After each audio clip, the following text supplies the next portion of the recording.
qué día importante hoy para el mundo, ¿eh? Qué bárbaro. Yo no recuerdo, no sé si tienen que ver con la hiperconectividad que tenemos, que se transmite en todos lados las cosas, puede ser también. Sí. Pero que muchas cosas sucedieron entre los atentados, los juicios, para que Donald Trump esté hoy asumiendo, Jota. Después de mucho recorrido, durante campañas políticas, antes de la campaña política, la investigación atrás, allanamiento a sus casas. Y recordemos también un supuesto fraude. Él habla de que él fue el ganador de la elección anterior, ¿eh? Así es. Nunca le reconoció a Biden. Él nunca le reconoció Sí. exactamente porque Así es. él se declaró y él cree que fue el ganador de esa elección y que, bueno, hay un tema por el que no le dejaron asumir. Cierto, pero eso tiene en la elección. Hay gente que dice que él no le ganó a Hillary también, ¿verdad? En la anterior. Bueno, eso es un tema. ¿Qué le parece si aprovechamos al Yo creo que máximo? le ganó. Tenemos 20 minutos reloj para conversar con este señor que muchos admiramos, ¿eh? La verdad que ¿quién no lo admira? Yo he leído algunos de sus títulos últimamente. Un gran escritor, tuvo también grandes cargos a nivel gubernamental, un gran político. Una gran persona, el doctor Carlos Mateo Valmeli. Acompáñeme, vamos a hablar con él.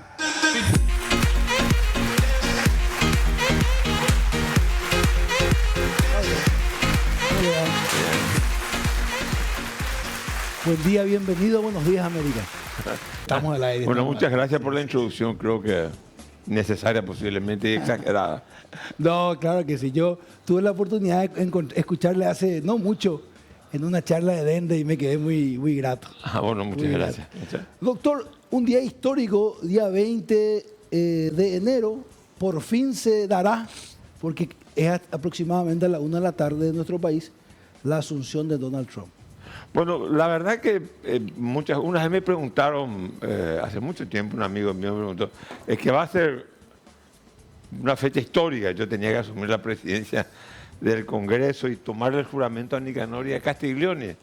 Y entonces yo le respondí, le dije, todos los días son días históricos, porque todos los días suceden cosas que van a tener un impacto en la historia, ¿verdad? Este es un día formal en donde caduca una administración norteamericana y asume otra. Ahora, en comparación con años o décadas anteriores, tenemos que reconocer que asume un presidente que es un personaje, muchas veces él mismo se autorretrató como un personaje caricaturesco, excéntrico, que dice cosas que hacen mucho ruido. Por ejemplo, ahora Groenlandia va a ser Estados Unidos, Canadá tiene que anexarse a Estados Unidos, el Golfo de México se va a llamar el Golfo América, el Canal de Panamá tiene que volver a Panamá. Es un hombre estridente, digamos. Pero hay una gran diferencia. Él asume la presidencia de Estados Unidos, pero no asume como asume Bill Clinton. Cuando Bill Clinton asume la presidencia de Estados Unidos, el mundo era unipolar. Unipolar. Había caído recién el muro. Caía el muro de Berlín, el socialismo se había diezmado, Gorbachev estaba de alguna manera desintegrando lo que era la Unión Soviética y todo el mundo, todos pensábamos, no todos, pero se pensaba, había un pensamiento hegemónico, un único pensamiento que decía el mundo va a ser un mundo globalizado en donde se va a imponer la economía de mercado y la democracia liberal. Y eso no sucedió.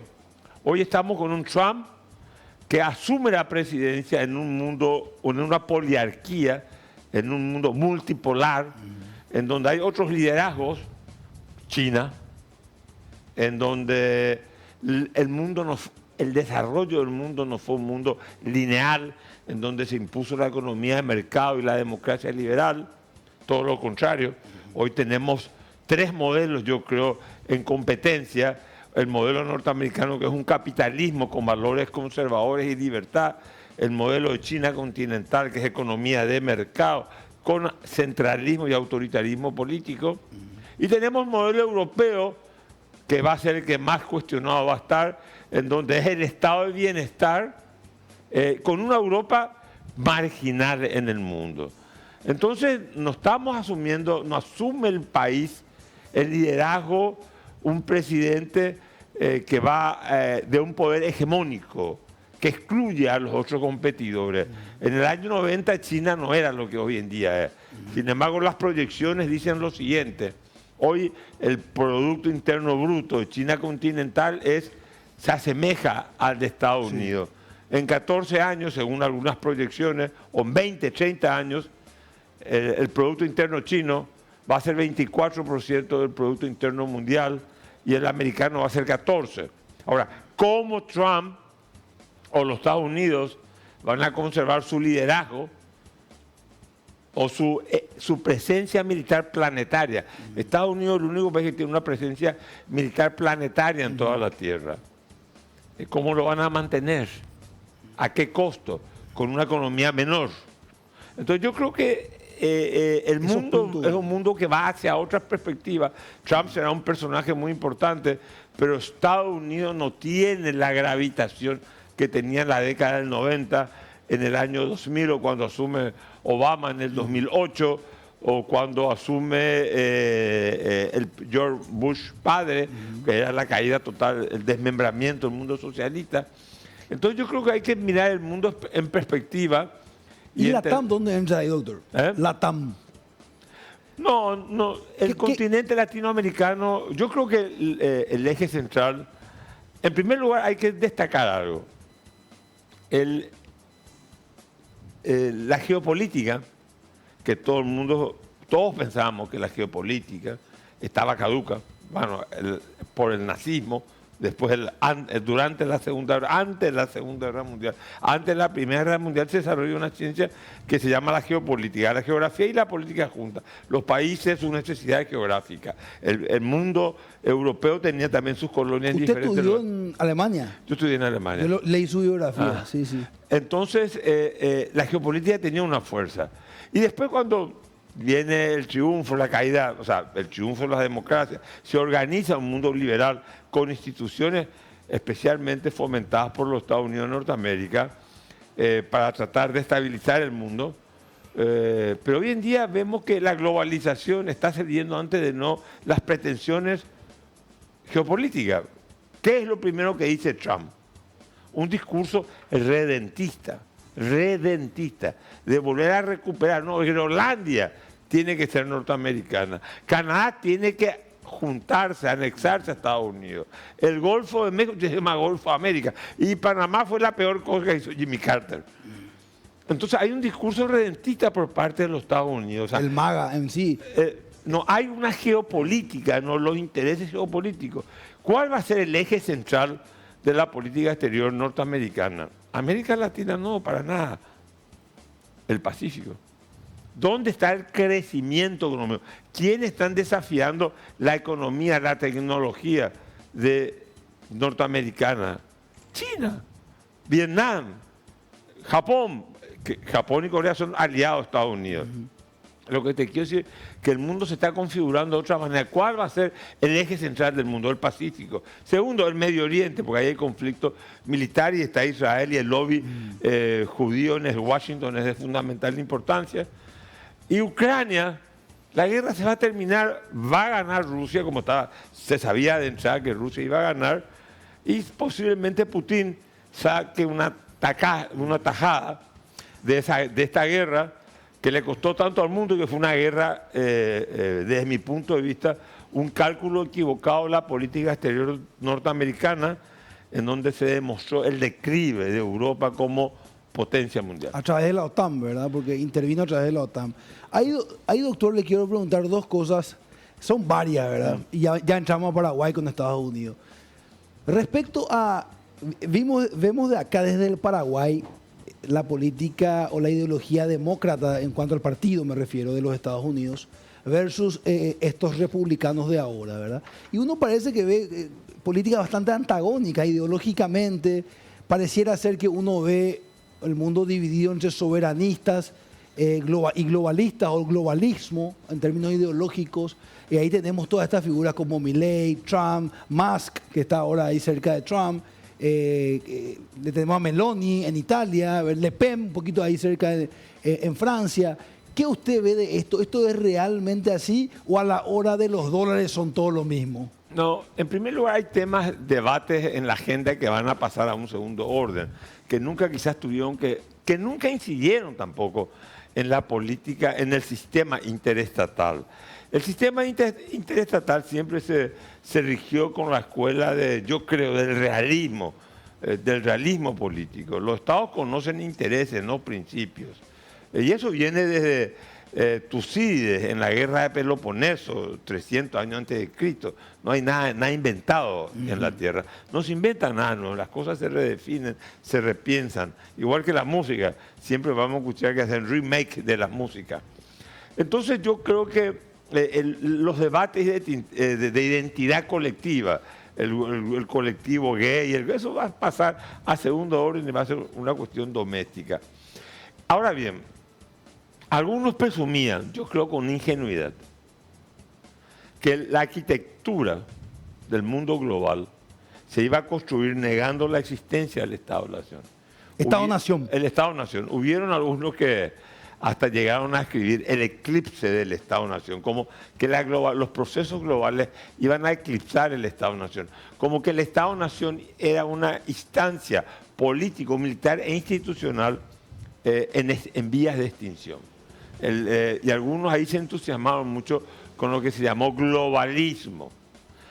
Yo creo que nunca fue así, ¿verdad? Los estados, la soberanía de los estados se respalda en un poder militar y en sus propios intereses. Y es más, la democracia de los estados se respaldan en sus instituciones, en el robustecimiento de sus propias instituciones. No puede haber democracia si no hay Estado-Nación. El debate de la globalización de la década del 90 era un cuestionamiento, un reto al Estado-Nación, la interdependencia económica, el mercado por arriba del concepto de soberanía, la razón de Estado abajo de la razón humanitaria de Estado. Yo soy partidario de la razón humanitaria de Estado. Yo creo que el individuo está por arriba del Estado, pero es una concepción filosófica mía, no de aquellos que toman decisiones en la política internacional. Y ese exceso de poder del capital por sobre la soberanía del Estado, ¿es una mala lectura de la ideología liberal clásica? No, yo creo que el capitalismo y determinados actores económicos, la economía se transnacionaliza. Pero ¿qué pasó cuando los españoles vinieron a América, a conquistar América? Eso ya formaba parte de la transnacionalización de la economía. No es que venían ejércitos españoles a conquistar América, eran empresarios, gente que cerraba un acuerdo con la corona española y decía, yo llevo tanto, si yo me quedo con tanto oro en contado, con tanto territorio. O sea, la economía siempre tendió a transnacionalizarse. Pero no solamente la europea, también en China, digamos. Nosotros tenemos que entender que hasta 1850, el Producto Interno Bruto más grande fue el chino y no fue el europeo. Cuando empieza la revolución industrial en Inglaterra, ahí las cosas van cambiando. ¿Qué te quiero decir con eso? Que vamos a tener un quinquenio, la presidencia de Trump dura 4 años. Yo personalmente lo único que creo que Estados Unidos, ¿cuál va a ser el eje central de estos 4 años? ¿Cuál va a ser el esfuerzo de Trump? Principalmente. Estados Unidos es hoy en día un país, una potencia en declive. Ya no es el único poder en el mundo. En la India no manda Estados Unidos, manda la India.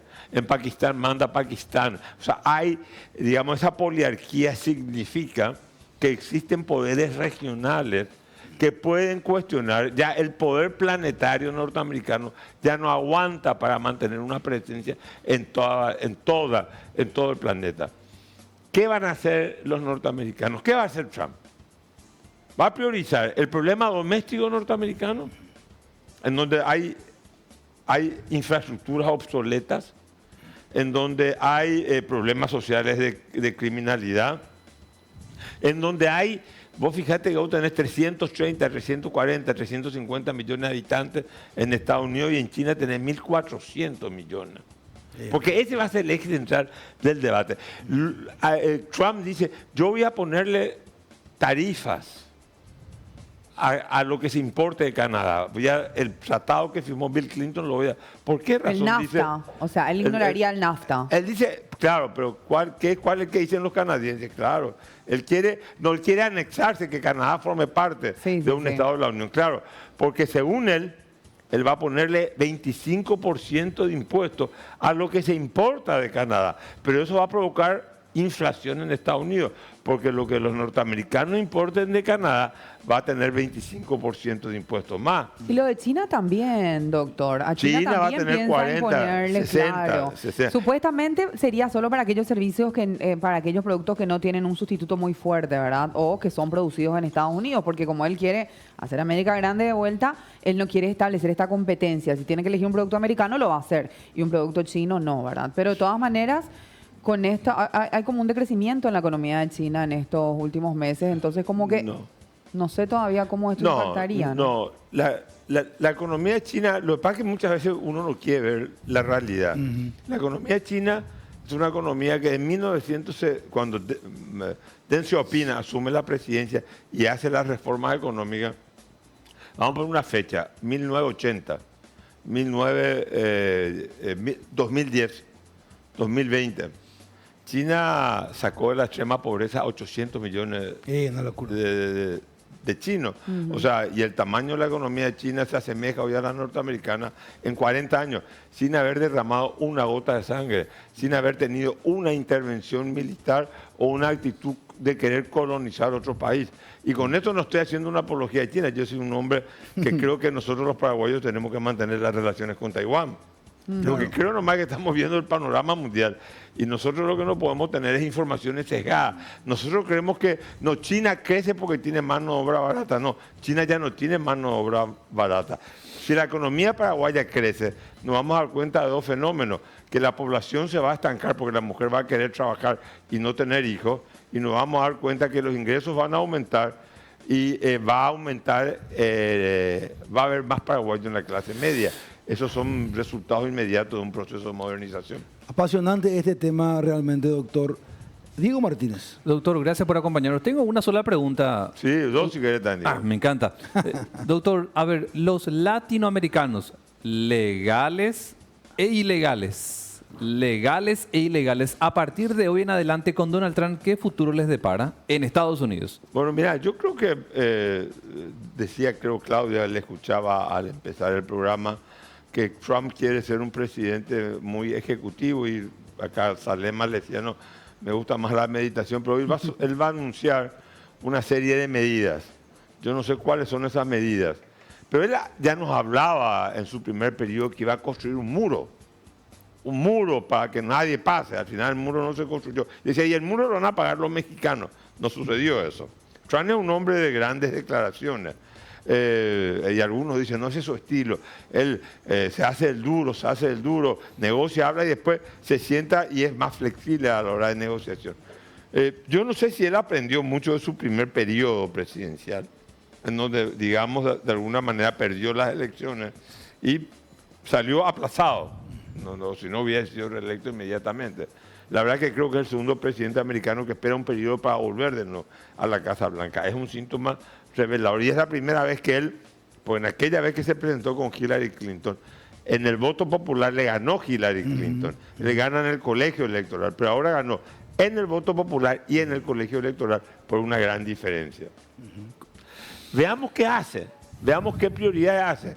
Ahora, ¿cómo Estados Unidos va a crecer o va a tener un potencial económico de un territorio más grande que el territorio chino, y cómo crece su mercado y cómo crece su economía? ¿Y cómo mantiene la presencia norteamericana en términos militares en el planeta? ¿Va a estar Estados Unidos involucrado en Ucrania? Acá la gran derrotada va a ser Ucrania, de entrada, ¿verdad? Directamente es la gran derrotada. La guerra de Ucrania se va a acabar, yo creo. No quiero pronosticar algo que no se cumpla, pero yo creo que la guerra de Ucrania está llamada, los europeos van a dejar los americanos no le van a dar más armas, y tampoco los europeos. Doctor, ¿y la relación Estados Unidos-China y Estados Unidos-Rusia con la llegada de Trump? ¿Cómo ve? Bueno, mira, yo creo que los rusos, empujados por el error norteamericano de la guerra de Ucrania, los rusos se acercaron a China. Y Rusia va a seguir insistiendo en su relación con China, porque le perdieron confianza. El liderazgo americano fue... En política exterior uno puede ser ambiguo, lo que no puede ser es contradictorio. Y el liderazgo americano fue contradictorio en muchas cosas. Y yo personalmente pienso que Trump, que en eso sí es un zorro, va a tratar de buscar que Putin se acerque de nuevo a la órbita norteamericana y se aleje de la órbita china. Porque Putin, cuando asume el poder en Rusia, él buscaba un entendimiento con Occidente, y Occidente le negó ese entendimiento. Ahora yo pienso que, es más, yo creo, si vos me preguntás cuáles son los efectos de la guerra de Ucrania, primero la destrucción de Ucrania, la desmembración de cierta parte del territorio de Ucrania, y en tercer lugar, un punto que es de fundamental importancia.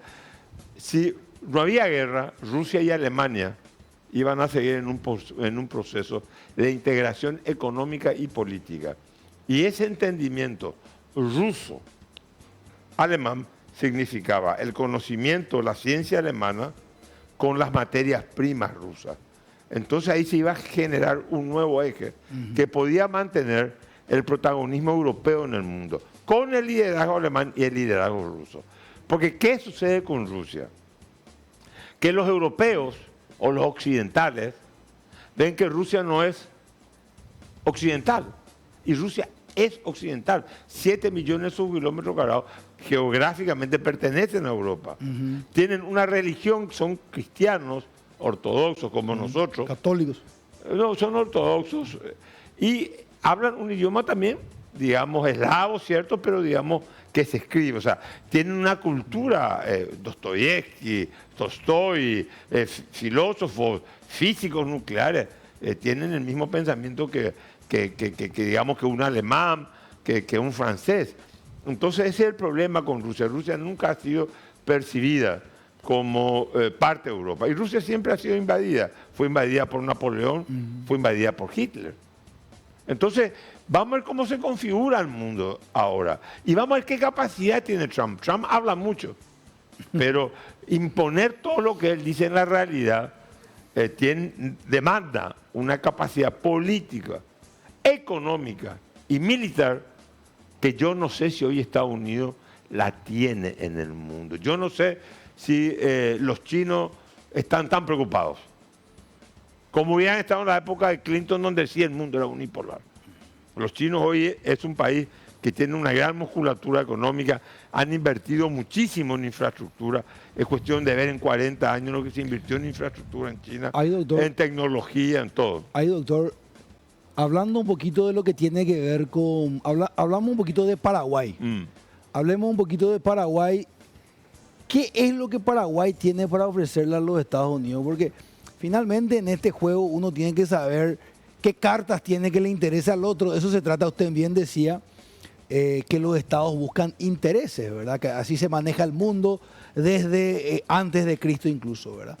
Bueno, ¿qué es lo que nosotros podemos ofrecerle a los Estados Unidos que sea de su interés hoy? Y le tiro algunas cartas desordenadas, ¿verdad? Uno de ellos es aquel apoyo incondicional aparentemente que le tenemos a Taiwán, que parece que le interesa mucho a los norteamericanos. De alguna manera nuestra ideología, nuestro apoyo a Israel también de alguna manera suma. ¿Qué es lo que ahora está el presidente Peña ahí? ¿Qué es lo que nosotros tenemos que sacar? ¿Qué tajada podemos sacar aparte de congraciarnos con un al pelo de Donald Trump? ¿Qué más podemos sacar ahí? No, mira, yo creo que nosotros tenemos que solicitar, no digo exigir, eso sería una actitud estúpida, por sobre todas las cosas, la apertura del mercado norteamericano de los productos paraguayos. Y si es posible, inversión norteamericana en el Paraguay. Pero si ustedes miran el panorama, pues, digo, no hay mejor cosa que ver el mundo desde la realidad y no de la imaginación. La imaginación para especular, pero no para tomar ciertas decisiones. Las grandes inversiones que se hicieron en América en los últimos tiempos, extranjeras, es de China continental, no son norteamericanas. Nosotros no estamos viendo grandes inversiones norteamericanas en América del Sur. Y en el Paraguay yo no veo ninguna. Por lo menos que yo sepa, no veo ninguna. Ahora, sería fantástico que el capital norteamericano se instale en Paraguay. La inversión directa estoy hablando, no inversión financiera. ¿Hay algún pronóstico ahí? No, yo no veo. Nada. No, pues tiene que ver también con el mercado, con nuestro mercado tan estrecho, tan pequeño. Tampoco no es un punto de atracción para todo el mundo. Eso hay que entender, hay que ser. Ahora, Paraguay en Mercosur ya es otra historia. Pero Paraguay solo es un país de 6 millones de habitantes y una capacidad de consumo doméstico muy, muy limitada, ¿verdad? Nosotros tenemos que pedir que nuestros productos de exportación puedan acceder al mercado norteamericano. Pero Trump lo que está anunciando es proteccionismo. O sea, lo que se pensó que la globalización iba a superar, iba a acabar con las barreras aduaneras, hoy Trump lo que dice es proteccionismo económico. Entonces, Milei, que es un libre mercado, festeja el triunfo de Trump, pero Trump lo que anuncia es, che, ¿saben qué? Yo voy a proteger mi mercado, voy a tomar medidas proteccionistas y a todo el mundo le voy a poner impuestos. Entonces no sé qué se puede celebrar como, digamos, que Trump sea la panacea de la economía libre del mercado. Al contrario, 60% a China, 25% a Canadá. Y fíjate que hoy México, su mayor mercado exportador, es Estados Unidos, Norteamérica. Y también le puede poner impuestos a los productos mexicanos, a la industria mexicana, que muchas veces ahí sí hay capital, asentado capital norteamericano. Doctor, qué privilegio hablar con usted. Ojalá que se pueda volver a dar esta charla, porque hay tantas cosas. Le cuento nomás una anécdota que tiene que ver con usted. Hace un par de años había sucedido un problema con la embajada y usted había contado en un programa de televisión. A mí me gusta mucho la historia, principalmente paraguaya. Había contado la historia del Water Witch. De cuando Carlos Antonio López... Ah, sí, la bombardeó, sí, claro. y yo aprendí a través suya y después investigué, ¿verdad? Sí, ahí los paraguayos, sí. La verdad que yo, sabes, tuve una de... Sí, los americanos tuvieron, yo entiendo que el intervencionismo humanista para proteger los derechos humanos, especialmente hay que rendirle ahora un homenaje al expresidente Jimmy Carter, que en la época dura de la dictadura, digamos, hubo un embajador acá, se llama Robert White, que tuvo una intervención decidida para el respeto y la protección de aquellos que eran perseguidos políticos. Quiero rendir un homenaje al presidente Jimmy Carter. Recientemente fallecido. A los 100 años, un gran hombre. Doctor, un privilegio, gracias por este espacio. Muchas gracias y a ustedes y que, bueno, éxito en el programa. Gracias. Estuvo con nosotros el doctor Carlos Mateo Valmeli.